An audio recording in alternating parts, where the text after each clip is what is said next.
Bonjour, bonjour et bienvenue dans cette nouvelle vidéo où, comme le titre l'indique, je vais vous parler d'exponentiels complexes. En fait, je vais vous parler de plus de choses que ça. Je vais vous parler de cosinus et de sinus. Bah oui, parce qu'en fait, rappelez-vous, si vous avez fait une terminale, vous avez appris qu'on pouvait dire que cos θ plus i sinus θ, c'était exponentiel iθ. Exponentiel d'un nombre complexe. Bon, imaginaire pur, tout ça, mais alors qu'est-ce que ça pouvait bien vouloir dire ? Pourquoi on pouvait noter ça comme ça, etc. Bah, le problème, c'est que c'est difficile de prouver tout ça tant qu'on n'a pas vu les séries entières. Donc ça tombe bien, parce que maintenant sur la chaîne, on a vu les séries entières. Je ne vous mets pas le lien vers toute la playlist, hein, d'accord. Vous êtes fort avec Google, vous allez trouver, hein, si vous en avez besoin. Et on va pouvoir maintenant enfin voir, quelque part, la définition la plus pure, disons, parce que je ne dis pas la vraie, parce que ça allait aussi bien, celle de troisième, avec les triangles rectangles, puisqu'elle fonctionne. Mais en tout cas, une définition bien abstraite et bien sympathique du cosinus et du sinus, etc. On va pouvoir définir du coup l'argument d'un nombre complexe, non pas comme l'angle, parce que ça c'est une définition qui va bien aussi, au géométrique, hein, non, mais comme le θ d'exponentiel iθ, etc. Bon bref, j'arrête de spoiler, vous allez voir tout ça. Alors tout d'abord, je commence par vous montrer la table des matières.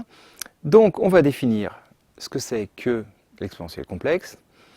On va voir les propriétés de base. Est-ce que ça marche toujours, exponentielle de a plus b égale exponentielle de a fois exponentielle de b? Bon, je spoil, oui. Après, on va parler de dérivée. Alors, c'est un peu plus compliqué qu'en cas réel, oui, puisque c'est une fonction dansée. On ne sait pas trop ce que ça veut dire. Enfin, ok, on va voir qu'elle est surjective, que n'importe quel nombre complexe, à part 0, est égal à l'exponentielle de quelque chose. Ok, puis après, donc, on va voir le rapport avec le cercle trigonométrique, donc les uθ, et là, pour pouvoir définir le cosinus, le sinus, etc. On va démontrer cette super formule qui est loin d'être évidente, hein, avec la définition, et qui, à mon avis, est l'une des plus belles formules de maths qui existent, hein, parce qu'il y a à la fois le E de Euler, le I et le désigne nombre imaginaire, le pi d'Archimède, enfin bref, fantastique. Et tout ça mélangé, ça donne -1, enfin bref, cette formule-là, moi je la trouve splendide, et voilà. Si c'est juste une notation, c'est comme ça qu'on appelle le nombre qui est d'angle pi, donc c'est -1, c'est pas drôle. On va essayer de comprendre que, voilà, qu'est-ce que ça veut dire et pourquoi on appelait ça comme ça, quoi. Et puis après, donc, comme annoncé, on pourra définir l'argument d'un nombre complexe. Allez, c'est parti.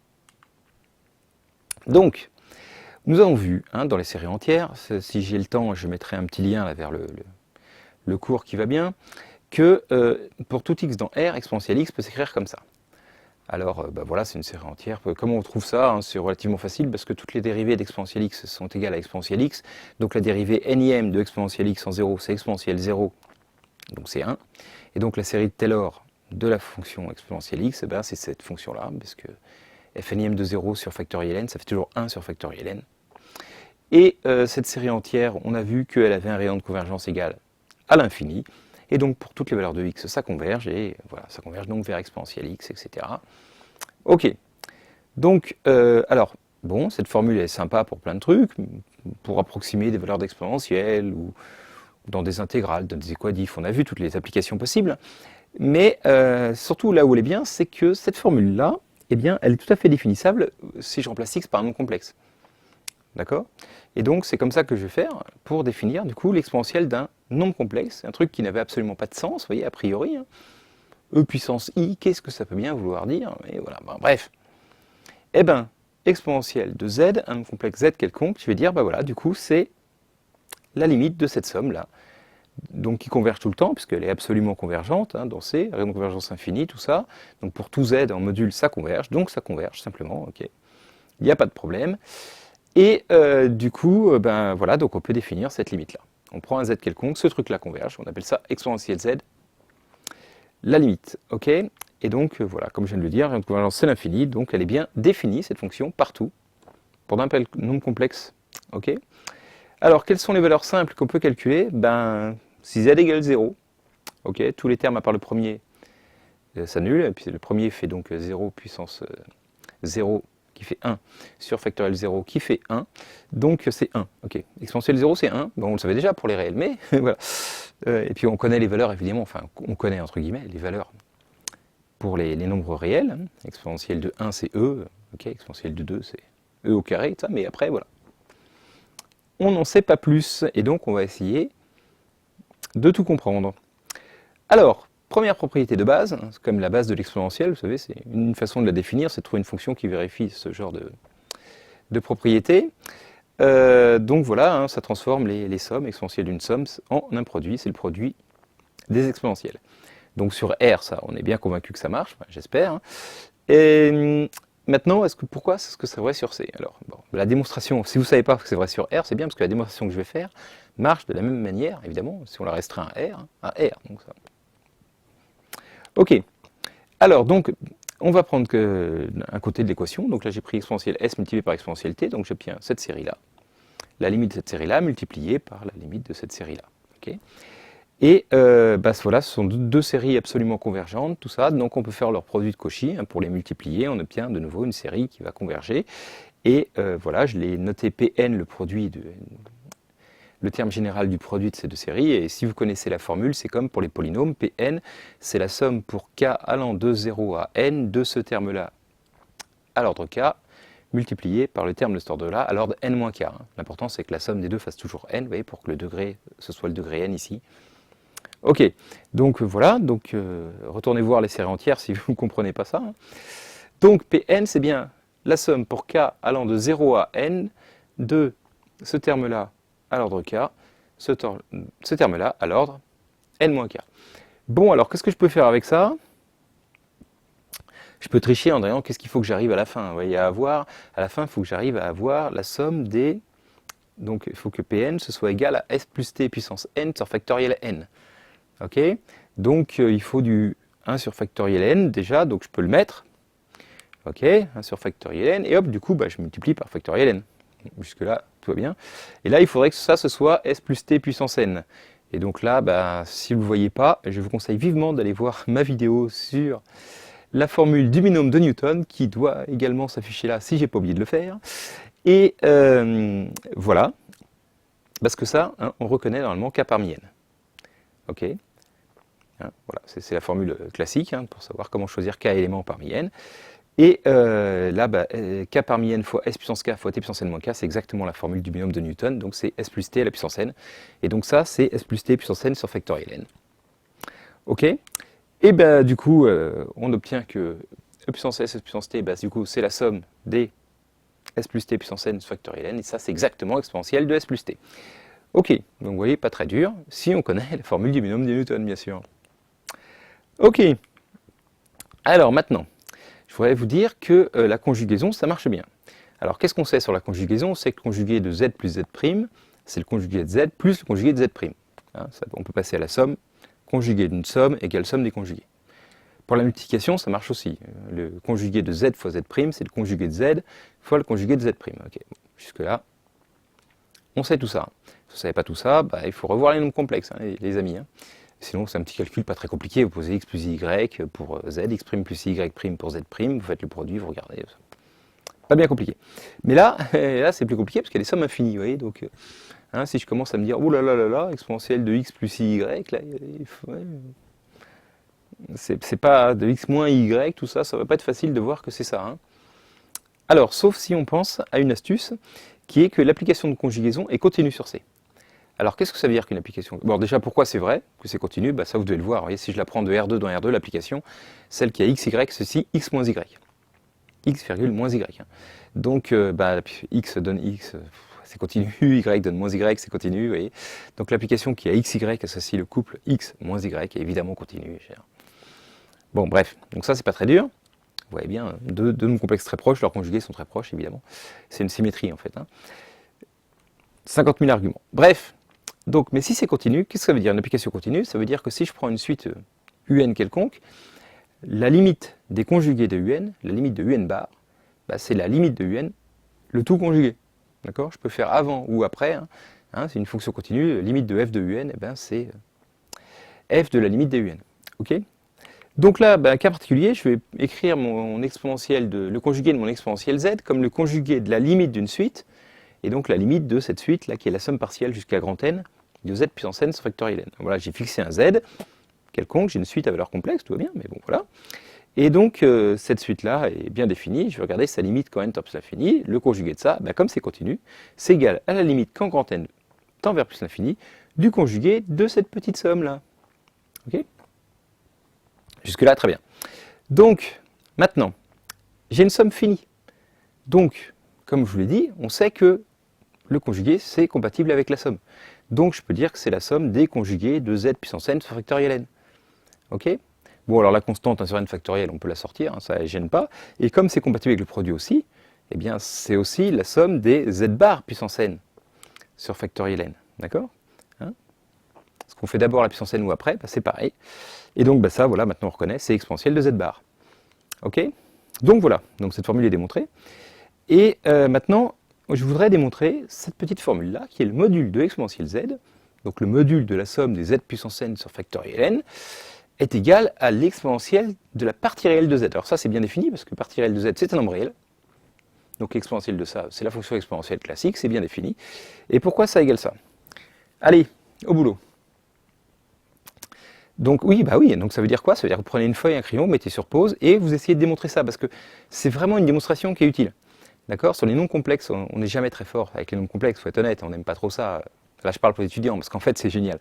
Mais si on peut s'en passer, généralement, on a toujours peur, quoi. Et ben voilà, c'est un bon exercice d'entraînement avec les nombres complexes, c'est pas très dur, à condition d'être astucieux. Et donc, je suis sympa, je vous aide, il faut utiliser ça. D'accord? Si j'ai démontré ça avant, c'est pour démontrer ça, en fait. Ok? Donc, à vous de voir. Donc, allez, vous mettez sur pause, allez hop, maintenant. Vous allez chercher la feuille, faites le truc. Ça y est, vous l'avez fait. Il y en a encore qui ne l'ont pas fait, sérieusement. Bon, allez, tant pis pour eux. Hein. Mais si vous voulez apprendre, il faut vraiment essayer avant. C'est pas grave, vous n'avez pas trouvé. C'est normal, même limite. Voilà, on ne peut pas penser à tout. Mais du coup, si vous avez cherché longtemps, après, vous en rappellerez toute votre vie, quoi. Ok, bon, allez, j'arrête. Je vous le donne, la solution. Donc, l'astuce de la mort, c'est d'utiliser que le module d'un nombre complexe, c'est la racine de ce nombre fois son conjugué. D'accord? Un module de z, c'est racine de z bar. Voilà. C'est aussi, on a envie de dire, bah non, c'est x moins y, enfin c'est x2 plus y2, si je prends z égale x plus y. Mais si on prend la partie réelle, la partie imaginaire, on va pas s'en sortir. Vous allez voir, si vous avez essayé, vous avez vu que vous n'en sortiez pas.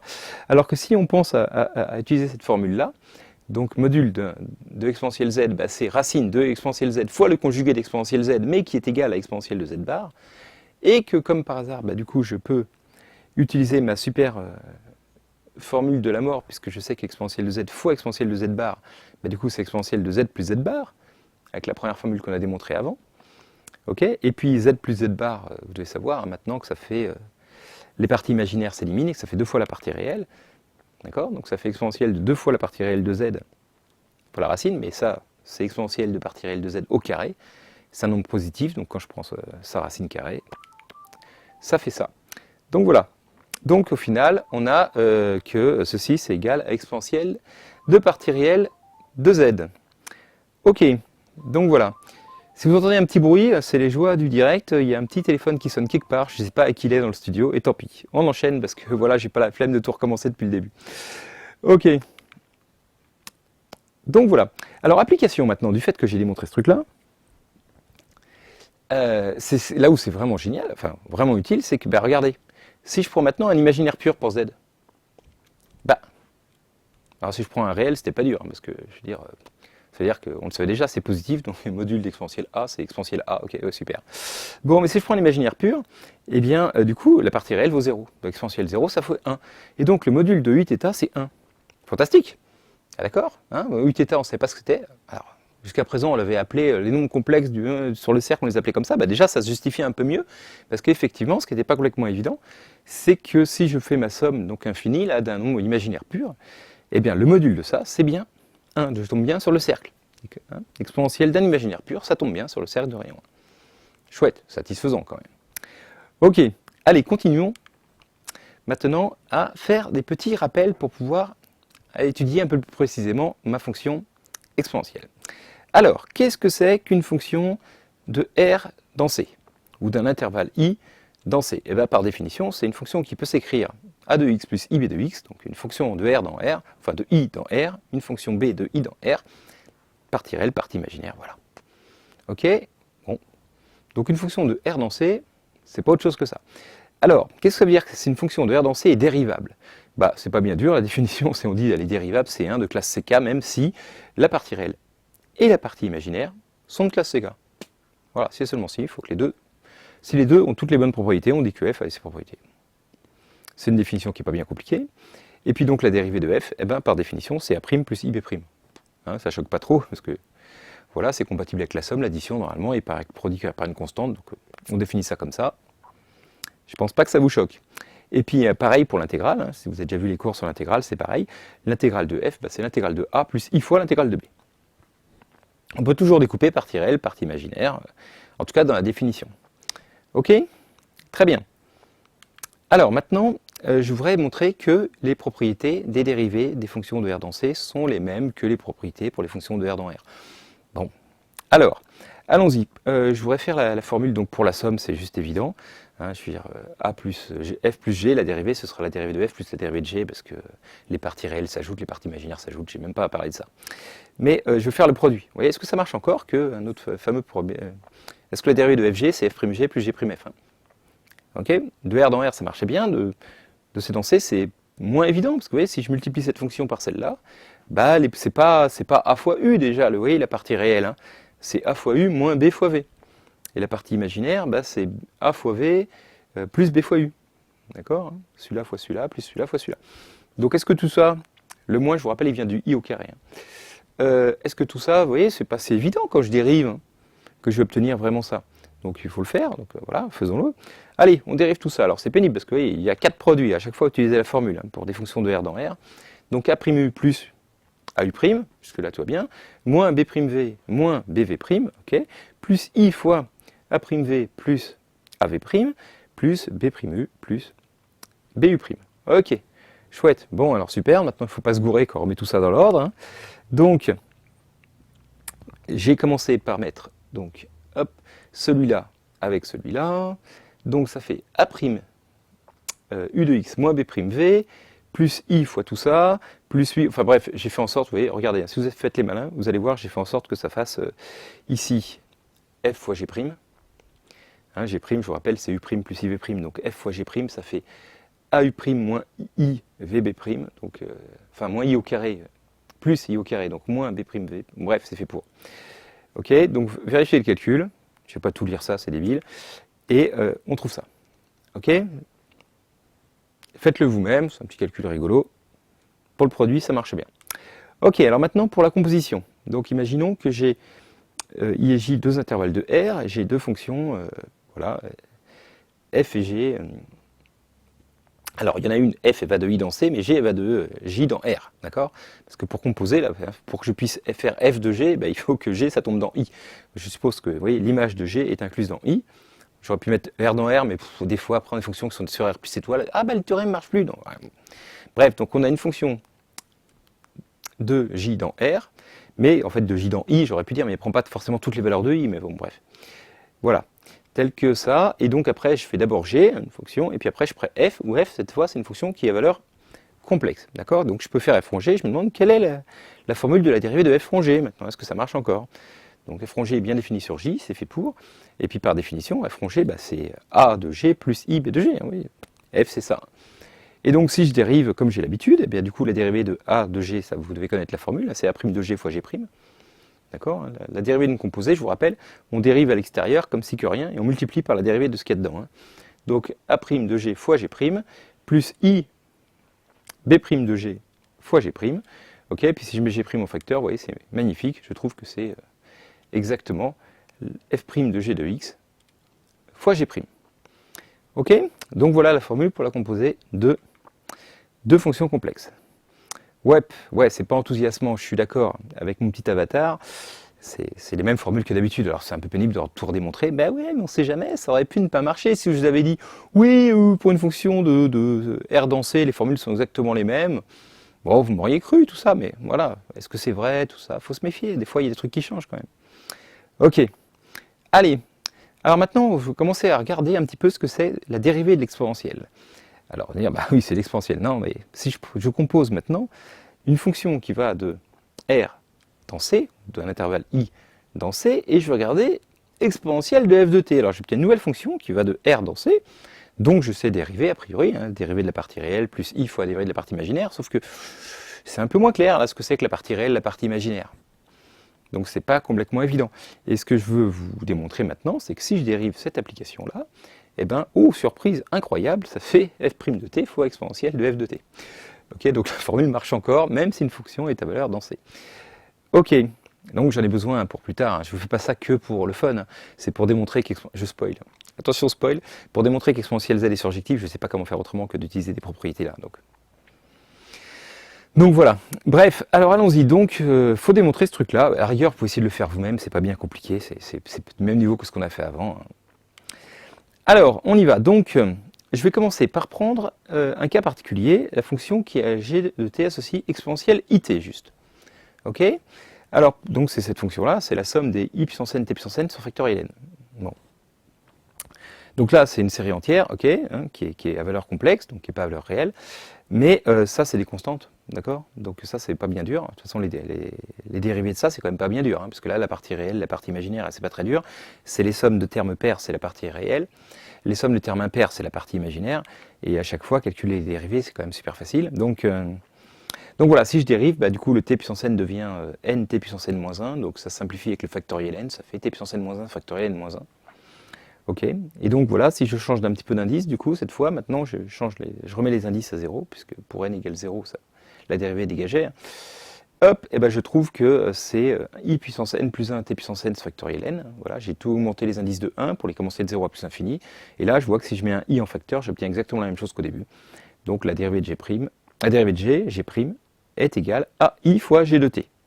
Voilà, ce cas particulier, exponentialité, dérivée, i fois exponentialité. Pas très dur. Dire, ah ouais, mais j'aurais pu le faire avec le cos et le sinus. Mais non, non, tu pouvais pas. On ne sait pas que ce truc-là est égal à cos t plus i sinus t. Hein? Pas encore, en tout cas. D'accord? Donc non, il faut utiliser la série entière. On n'a pas le choix, c'est la définition. Ok. Non, je m'énerve, mais je déconne en fait. Bon, c'est pour essayer d'animer. Bref, alors allons-y. Donc, maintenant, cas général, je pose f de t égale a de t plus ib de t, je vais vous montrer que la formule marche encore. Donc exponentielle de f de t, bah, du coup, par définition, c'est exponentielle d'une somme. A, c'est le produit des exponentielles, on l'a déjà vu, c'est exponentielle de a de t fois exponentielle de ib de t. Mais exponentielle de ib de t, c'est la fonction g qu'on a vue juste avant, de b de t. Hein, la fonction g, c'était celle qui a t associée eit. Donc je remplace par b de t, ib de t, bah, c'est g de b de t. Et du coup, bah, voilà, du coup, je sais dériver tout ça. Ça, c'est une fonction de r dans r. Ça, c'est une fonction de r dans c, mais je sais comment ça se compose parce que j'ai démontré avant. Et donc, j'ai la formule pour le produit qui va bien, j'ai la formule pour la composée qui va bien. Donc, la dérivée, finalement, de tout ça, c'est la dérivée de l'exponentielle à t, c'est-à-dire a' exponentielle à t, là, on est de r dans r, fois g de b de t, hein, on a vu la formule du produit, plus la dérivée de ça fois ça, donc ça n'a pas changé. Et la dérivée de ça, on l'a vu, c'est une composée de deux fonctions, donc c'est b' de t fois la dérivée de g de b de t, mais la dérivée de g de b de t, c'est i fois g de b de t. Ok ? Voilà, voilà, voilà. Fois b', bien sûr. Enfin. Ok. Donc voilà, et puis maintenant, bah, regardez, si je mets f' de t, enfin, a' de t plus g exponentielle de a de t en facteur, qu'est-ce que j'obtiens? Eh bien, j'obtiens a' de t plus ib' de t fois g de b de t.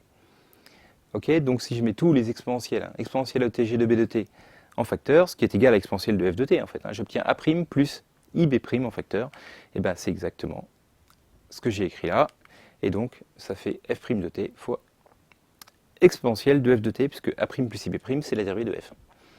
Voilà, voilà, voilà. Ouh, tout ça pour ça. Ok. Bon, allez, ça va servir. On va enfin pouvoir montrer que la fonction exponentielle est surjective. Alors, elle n'est pas surjective sur R, parce que exponentielle z égale 0, ça voudrait dire que le module d'exponentielle z, c'est 0, et donc que l'exponentielle de la partie réelle de z vaut 0, et ça, c'est un nombre réel. La fonction exponentielle s'annule pas sur R, vous savez, c'est pas possible, donc ok. Donc 0, c'est mort, il y a exponentielle de z égale 0, c'est pas possible. Mais maintenant, pour tous les autres, oui. Et donc voilà le super théorème, si je prends l'application exponentielle qui va de C dans C étoile, elle est surjective. Ok? Et voilà, et ben démontrer ça, c'est pas si évident que ça. Ah, tiens, un étudiant me dit que lui, il a une idée. Et c'est un grand classique. On se dit, bah voilà, attendez, si j'écris mon nombre complexe z sous forme trigonométrique, je l'appelle module de z EIθ, avec la méthode classique qu'on a vue en terminale. Et ben du coup, si je pose y égale log de module de z plus Iθ, pourquoi je fais ça? Pour que exponentielle y, ça fasse z. Vous voyez, ben, là j'ai l'impression que ça marche, parce que ça fait exponentielle de ça, L'exponentielle de log de module de z c'est un nombre positif, tout ça, donc c'est bien défini, puisque z est différent de 0. L'exponentielle log de z, ça fait module de z. Bon. Donc l'exponentielle d'une somme, c'est le produit des sommes, donc c'est bien multiplié par exponentielle θ. Donc exponentielle de ce nombre-là, bah, c'est bien z, non? Donc voilà. Et donc c'est surjectif. Il n'y a pas de problème. Alors qu'est-ce qui ne va pas? Pourquoi je me suis embêté à faire des trucs avant pour expliquer que la démonstration était compliquée là? Ah ah. Donc là pareil, petite colle. Qu'est-ce qui ne va pas dans ce raisonnement? Alors voilà, donc après on essaye de dépatouiller les calculs, pourtant ça a l'air de fonctionner, alors zut. Bon alors ce qui ne va pas c'est juste là. Comment vous expliquez ça? Comment vous savez que n'importe quel nombre complexe z, ça s'écrit comme ça, module de z fois 8θ? D'accord? Alors, on va me dire, bah, si je prends z, je divise par son module, j'obtiens bien un nombre qui est sur le cercle. Et tout à l'heure, vous n'avez pas dit que les nombres du cercle c'était 8θ? Ben justement pas. J'ai dit que les nombres qui s'écrivaient à 8θ étaient sur le cercle.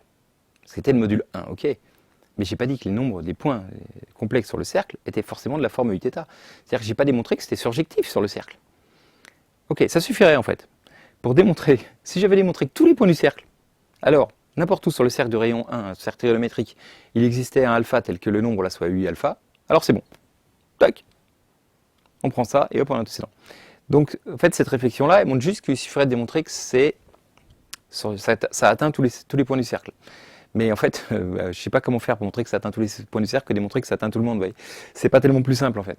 Donc voilà, donc ça marche pas. Mais parce qu'on suppose presque le résultat en fait là. Oui. On suppose que c'est vrai sur un ensemble sur lequel on ne sait pas du tout que c'est vrai, donc voilà. Mais bon, c'était une bonne idée quoi. Bref. Alors je donne un exemple parce qu'on se dit, bah voilà quand même, est-ce qu'on ne peut pas démontrer que, tiens, les points du cercle là, ils sont tous de la forme 8θ? Parce que par exemple, moins 1, allez, je le sais bien, même si je sais pas que EIP, ça doit faire moins 1.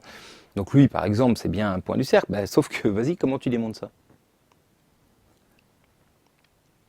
Ça égale moins 1. Par quoi on peut partir, quoi? I puissance n, pi puissance n sur factoriel n, quoi. Oui, cette formule, je veux dire, si on prend la définition, là, même que moins 1, c'est bien exponentiel de quelque chose, même si je connais l'antécédent, parce que ça va être lui, effectivement, mais comment prouver que ce truc-là, ça converge à moins 1? Oui, il y a vraiment un problème, là, montrer qu'exponentiel, c'est surjectif, même quand je connais l'antécédent, j'arrive pas à prouver que ça marche, quoi. Donc c'est pour ça, vous allez voir, la démonstration elle est compliquée, c'est clair, hein, mais vous allez me dire, mais pourquoi? Parce qu'il y a quand même un vrai écueil, là, il y a un vrai truc là, c'est vraiment pas évident, même pour les points du cercle qui soient atteints, même que moins 1 est atteint, bah, c'est pas évident quoi. Hein, montrer qu'il est exponentiel quelque chose c'est au moins 1, et même en connaissant la réponse, on n'y arrive pas. Alors pour ceux pour lesquels j'ai aucune idée de la réponse, ouais c'est dur quoi. Ok, donc voilà, j'espère vous avoir convaincu qu'on est obligé de se cogner la preuve un peu pénible. Bon, on aurait pu admettre, mais c'est pas fun quand même, c'est un peu dommage. Ok, alors donc, pour démontrer que la fonction exponentielle est surjective, je vais considérer un nombre complexe z différent de 0, et je vais prouver qu'il existe un y tel que l'exponentielle y égale z. Alors pour le trouver, celui-là, l'astuce est de partir d'un élément 1 qui a un antécédent, exponentielle 0 ça fait 1, et je vais essayer de prendre, je vais prendre un chemin entre 1 et z, et je vais essayer de montrer que je peux trouver des antécédents sur tout le monde sur le chemin, en fait, et du coup, il y aura un antécédent aussi sur z. Oui, c'est une méthode assez bizarre, mais j'en connais pas d'autres. Enfin, c'est pas moi qui l'ai trouvé, hein, je l'ai trouvé dans un bouquin. Hein. C'est le genre de truc, je serais hyper fier de l'avoir inventé tout seul, mais je l'ai pas trouvé. Hein. Maintenant, j'ai compris la logique, mais c'est une démonstration qui est compliquée quand même. Donc, ok, bon alors considérons donc un chemin que je peux imaginer dérivable. Vous voyez, c'est pas bien dur de ne pas mettre de pic dans mon petit chemin. Hein. En l'occurrence, là, je pourrais prendre une droite, en l'occurrence, hein, entre 1 et z. Le seul cas où je ne peux pas prendre des droites, c'est si jamais je prends des nombres négatifs parce que je trouve un chemin qui ne passe pas par 0. Donc auquel cas, je suis obligé de faire un petit arc de cercle ou un truc sympa. Mais, enfin, bon. Mais voilà, donc on peut toujours prendre un petit chemin. Plouf. Alors qu'est-ce que ça veut dire de classe C1? Ça veut dire que oui, un petit chemin comme ça veut dire quoi? Il y aura x de t, y de t. Hein. Les coordonnées de x et y sont t, il faut que x soit dérivable et y aussi. Okay, et bah c'est pas bien dur, ça veut dire, sur le G1, ça veut dire qu'il n'y a pas de pic, vous savez bien qu'il n'y a pas de trou, évidemment que je la continue. Hein. Bref. Ok, donc ça doit être possible. On choisit phi de classe C1, ça veut dire que sa partie réelle et sa partie imaginaire sont de classe C1. Ok, là, voilà, vous me faites confiance qu'on peut faire ça. Hein. Je veux dire, il suffit de prendre, en l'occurrence, il suffit de prendre quasiment tout le temps un morceau de droite, là, c'est linéaire, c'est C1, c'est C infini, c'est tout ce qu'on veut. Ok, alors maintenant, je vais essayer de trouver une fonction, donc L, de 0,1 dans C, qui soit de classe C1, et qui vérifie à chaque fois que exponentielle de L de t, c'est phi de t. On dit, ouais, ce que je vous dis, hein, c'est que je vais trouver les antécédents de chaque point sur la courbe, là, L de t. Okay, c'est plus facile de le trouver pour tous les points, en fait, que de le trouver juste pour z. C'est assez surprenant, mais parce que comme ça, on pourra utiliser des propriétés de fonctions, faire des dérivés, faire des choses comme ça. Ok, donc voilà. Comment je peux espérer trouver une fonction L qui vérifie ça? Alors l'astuce, vous voyez, c'est d'abord, hein, avant de vous présenter la solution, genre tirer d'un chapeau, je vais dire, comment on fait pour la trouver, quoi. Imaginez que vous avez une fonction comme ça. Qu'est-ce qu'elle vérifie? Si je la dérive, parce que je vois pas ce que je peux faire d'autre, si phi de t exponentielle L de t, phi prime de t, c'est L prime de t exponentielle de L de t, vous savez. Hein, on l'a déjà vu, d'accord? Donc c'est la dérivée, c'est comme la dérivée normale, donc jusque-là, tout va bien. C'est justement pourquoi on s'est embêté avant pour démontrer ça, en fait. Et donc, exponentielle de L de t, c'est phi de t, du coup, je trouve que phi prime de t, c'est L prime de t fois phi de t. Et donc, commencer à voir l'astuce, et dit, tiens, du coup, cette fonction L, là, sur laquelle je ne sais strictement rien, mon phi, il est donné, hein, je l'ai donné. Ça peut être un morceau de droite, ça peut être un chemin, mais on considère que phi, c'est une donnée qu'on connaît. D'accord? Et mon inconnu, c'est L. Et du coup, je vois que ma fonction L, elle doit vérifier que sa dérivée, c'est f' de t sur phi. Un phi que j'ai pris exprès qui ne s'annule pas. Je vous rappelle, elle ne passe pas par 0 exprès pour pouvoir faire ça. Ok? Et donc maintenant on comprend l'idée, et que j'aurais pu vous faire directement dans la preuve, hein, si on fait une preuve à la barbare, montrer qu'exponentielle est surjective, on pose pour tout t dans 0,1, L de t égale intégrale entre 0 et t de phi' de x sur phi de x dx, où phi est un chemin C1 qui relie 1 et la valeur z, sérieusement. Donc on voit pas du tout, alors là pour le coup ce serait vraiment délirant, quoi. Là, on comprend un petit peu, vous voyez.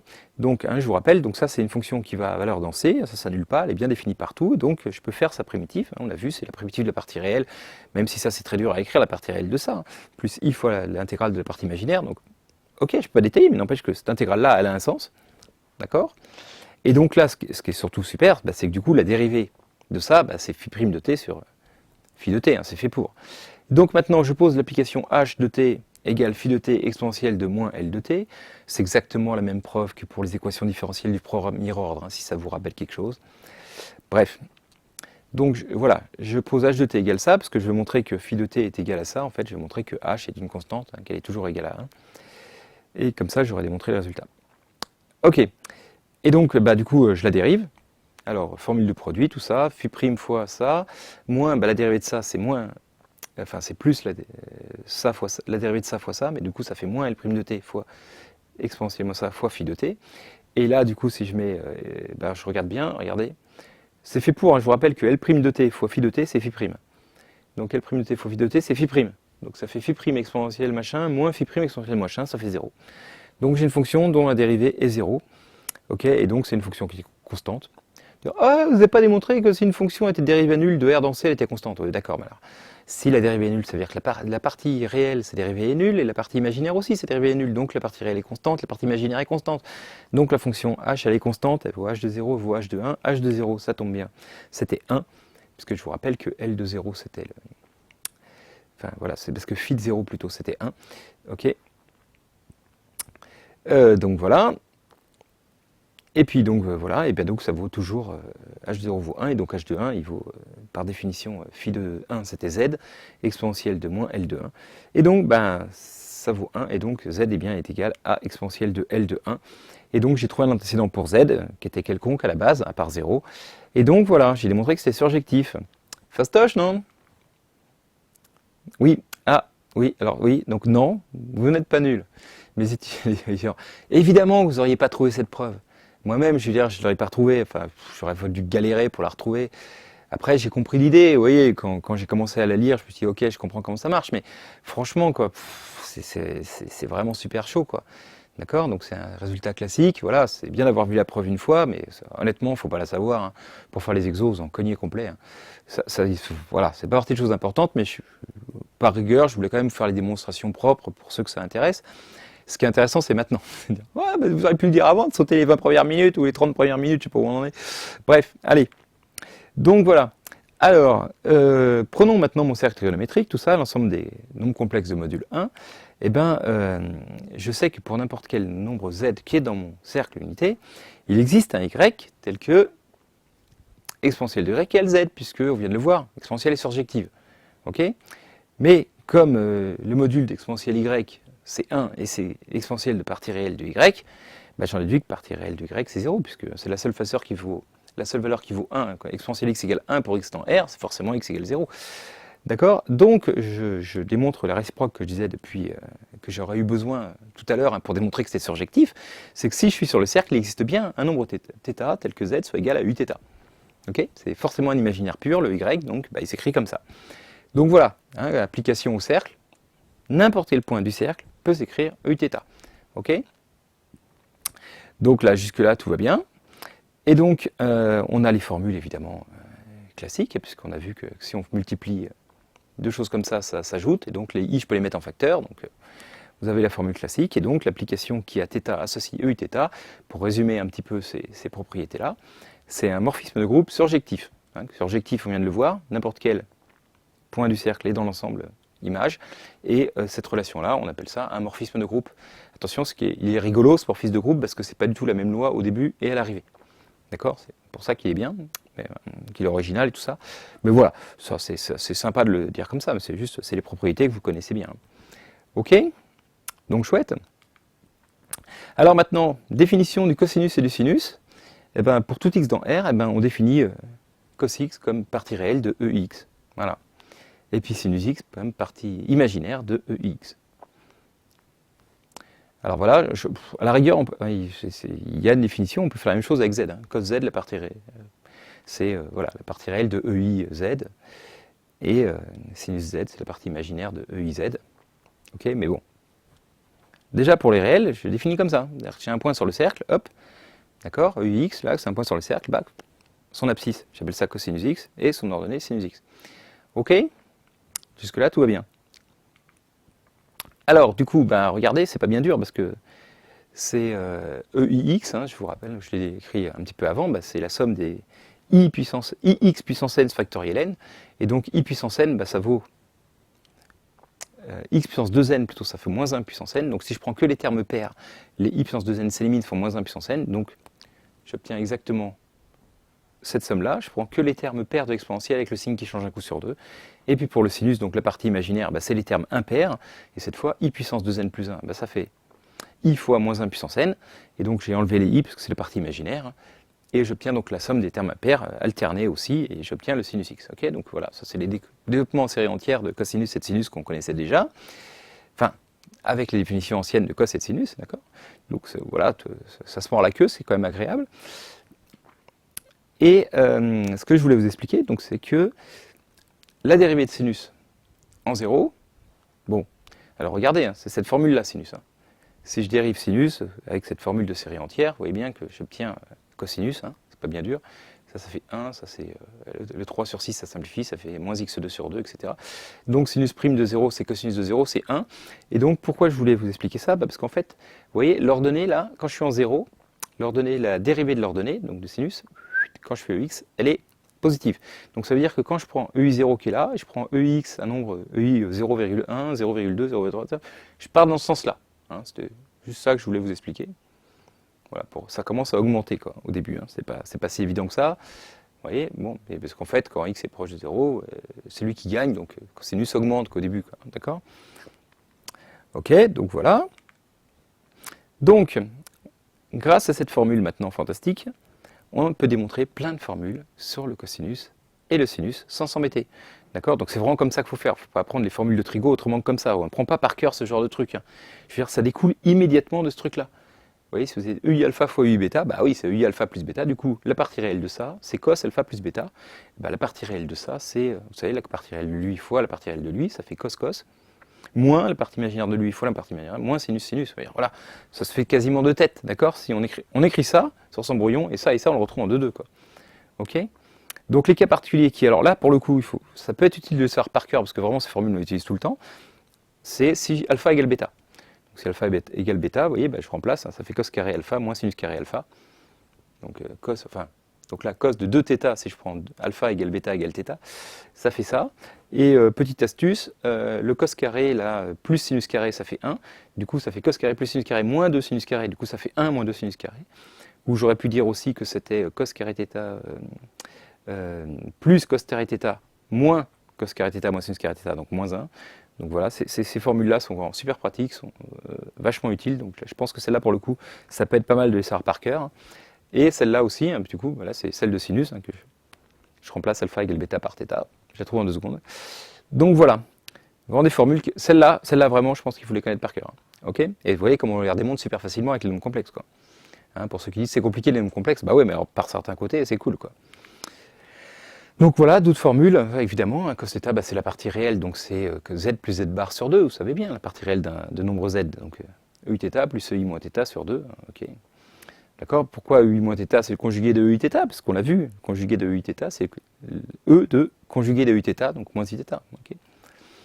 Donc voilà, partie imaginaire, pareil, hein, z moins z bar sur 2i, donc on retrouve les formules de l'air facilement.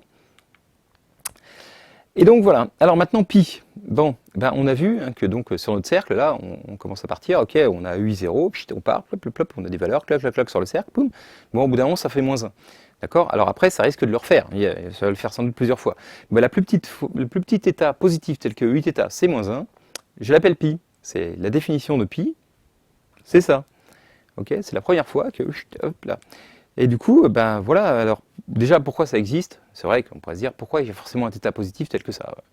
Bon, ben si jamais j'avais un θ négatif qui vaut ça, je sais que c'est surjectif, hein, donc il existe un EI quelque chose qui vaut moins 1, ça on l'a prouvé avant.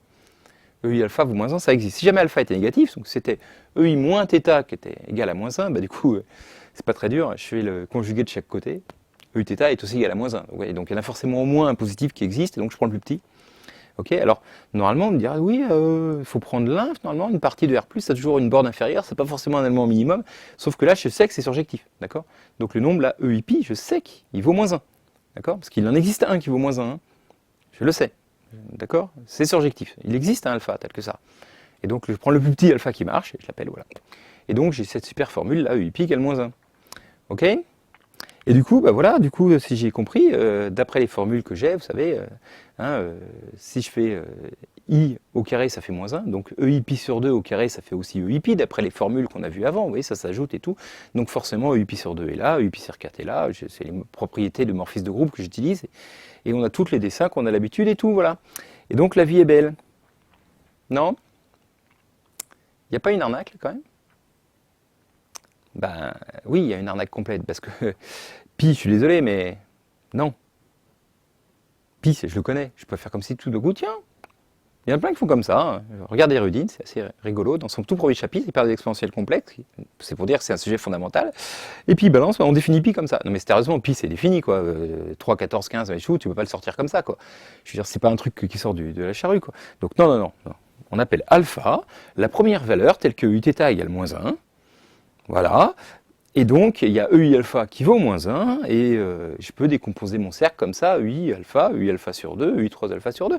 Je veux dire, je vous rappelle, je vous dis EI pi égale moins 1, je ne sais pas le démontrer tout à l'heure avec la formule, c'est une galère là. Et là je pourrais dire, ah bah pi c'est le nombre tel que ça, ah bah voilà, donc c'est terminé, parce que pi c'est le nombre tel que ça vaut moins 1. Et mais stop, pi on le connaît déjà, c'est quoi cette arnaque là? D'accord. Donc là oui, il y a vraiment une petite astuce, là, honnêtement, dans la plupart des cours exponentiels, les mecs se font pas chier.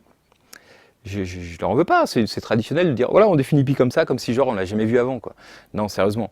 Bon, alors après, il faudrait démontrer que ça vaut 3,14 sur la probabilité et tout. Donc, la question, donc, du coup, que je me pose, pourquoi pi égale pi? Alors, en fait, je veux dire, pourquoi le alpha égale à pi, hein? Pourquoi le pi que j'ai défini avant est égal au pi que je connaissais d'avant? Alors, je vais vous donner deux arguments pour vous en convaincre. Je ne vais pas faire tous les détails, parce que là, sinon, je repasserai pour 2 heures.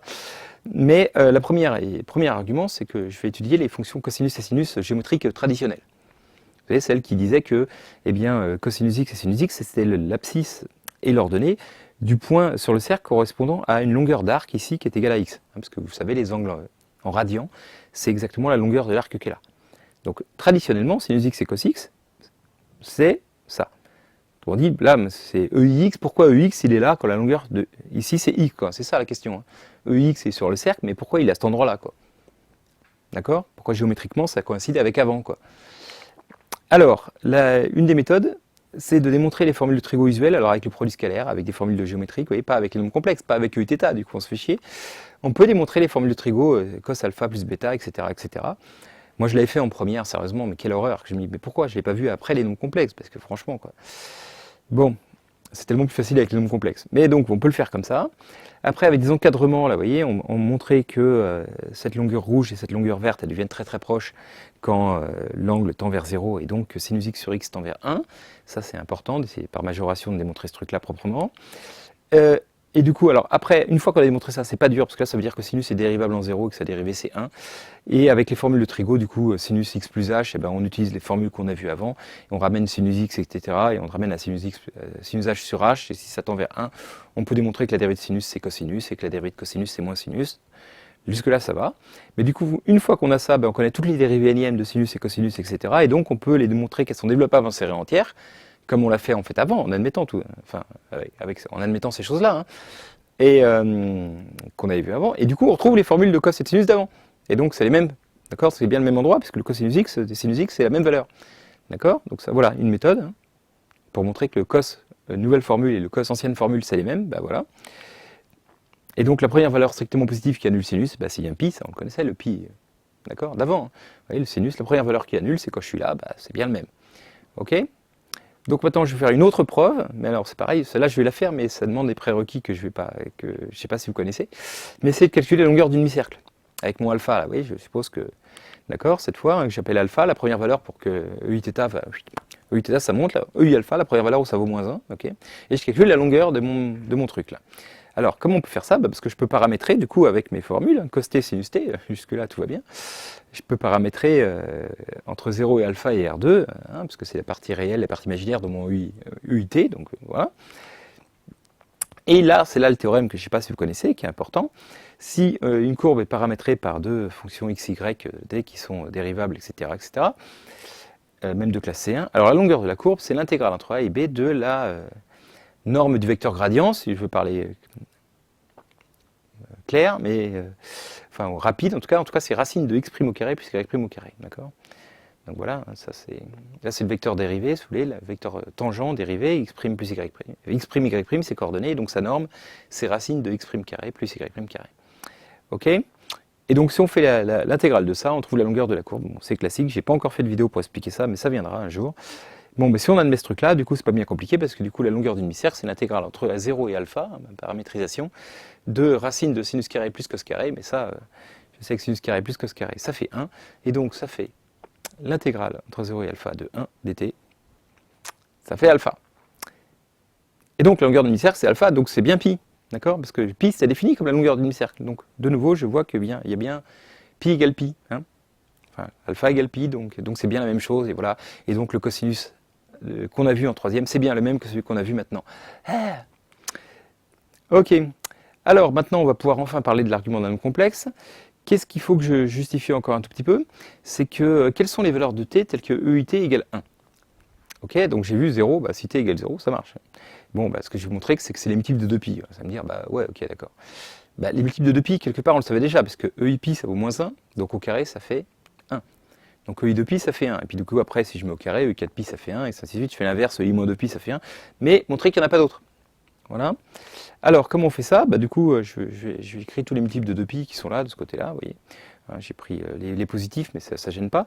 Et si je prends un t quelque part ici, voilà, un t n'importe où ici, je fais sa division, d'accord, euclidienne. Alors, bien évidemment, division euclidienne, c'est pour les entiers. Alors oui, je ne fais pas vraiment de division euclidienne, mais ça revient à peu près, c'est la même idée, vous voyez, c'est que je me dis, bah, n'importe quel nombre t, c'est un certain nombre de multiples de 2pi, plus un reste qui est plus petit que 2pi. Vous voyez, donc c'est exactement le principe de la division euclidienne pour les entiers, hein, sauf que là, c'est pas du tout un entier, c'est un réel, mais je regarde, en fait, vous voyez, si je veux diviser t par pi, ça n'a pas de sens, hein, parce que ça tomberait juste quelque part, c'est un facteur qui... Non, je vais regarder s'il y a un nombre entier de 2pi avant t, et le reste, là, bah, du coup, ça existe forcément, hein, t, n'importe quel nombre réel, il est bien dans une case, là.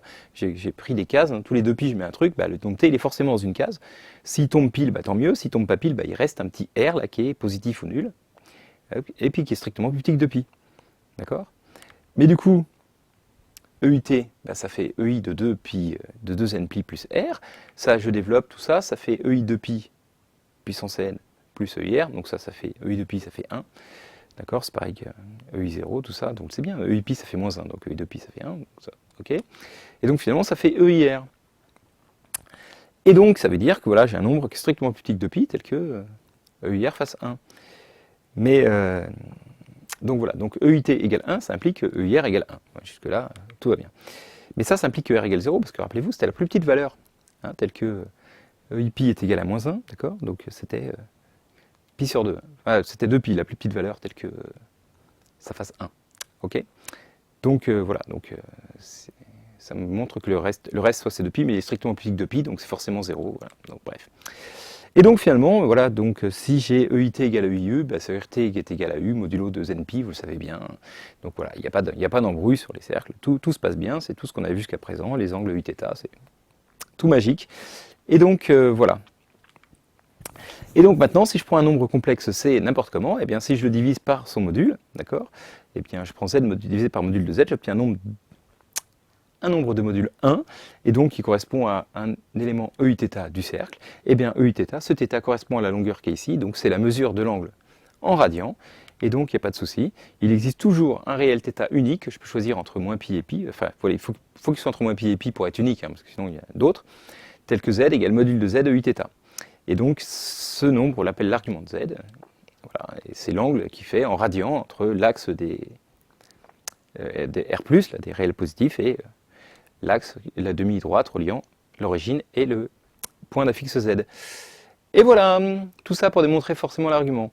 Bon, eh bien écoutez, je vous remercie d'avoir écouté, j'espère que vous n'avez pas trop mal à la tête, que ça vous a plu, et je vous dis à bientôt pour une prochaine vidéo.